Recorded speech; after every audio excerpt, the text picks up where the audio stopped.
अंगिरा कथबार्ता हुई जाऊथांती एई समय गोटे करुण दृश्य देखिले गोटे कुकुरटीए घर द्वार से अंठा पत्र चाटुए से समय गृहकर्ता आसी से कुकुरटी को बाड़े से चित्कार करी किछि दूर जाइए देखिला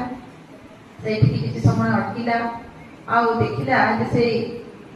थारे आउ किए अछंती ना नाही काहाकु न देखि पारी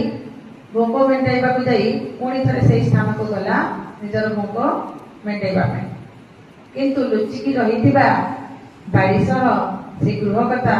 पुणी थरे खाइला बेले को शक्त पहाड़ देला दुई तीन थर से गोड़े बाड़ेला परे आत्मचित्कार करी कुकुरटे से छोटे छोटे चली गला आ से पछको अने से अंठा पत्र आड़को से देखुଥାଏ एई कथाटी देखिकी देवर्षि नारद हसी पकईले अंगिरा ऋषि कहले संवेदनशील न होई कहीं नारद हसी पकईले कौतूहलवशत पचारे नारद उत्तर देले ऋषिवर से कुकुरटी जे अंठा पत्र चाटुला से पूर्व जन्म गोटे कंजूस व्यक्ति थिला आउ समस्त को अन्याय अत्याचार करी अनीति कार्य करी धन उपार्जन करुला दान पुण्य किछि करू नथिला सब भूली जाइतिला आउ जे ताको शक्त पहाड़ देला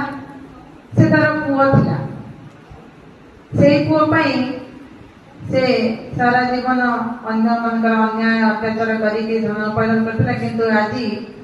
से खाइबा पई भोक मेंटाइबा पई निज पुओ ठारू लाठी पहाड़ खाउची एमिति ताको खाइबा पई मध्य लाठी पहाड़ खाइबा को पड़ुची पुणी तार लक्ष्य मध्य पूर्ण ही पार नहीं तार भोक मध्य मेंटाई पार नहीं तेणु करी मु एई कर्मर फल देखिकिरी एई खेलटी को देखिकिरी हस लगिला हसीदेली वास्तव में आम जो कर्म करुचे सेटा एई जन्म भोगिबा जदि एई जन्म ता फल भोगिबा नहीं जन्म जन्मांतर से फल को भोगिबा को पड़े तेणुक आमे माने मनीष होइछु आमको किछि सत्कार्य करने भगवान जन्म देइछंती तेणु सत्मार्ग रे जाई निश्चित भाव में शुभ कर्म को अर्जन करवा नचे कुकुर परी ए जन्म ना आर जन्म कर्म फल दशा भोगिबा। भारत माता की जय।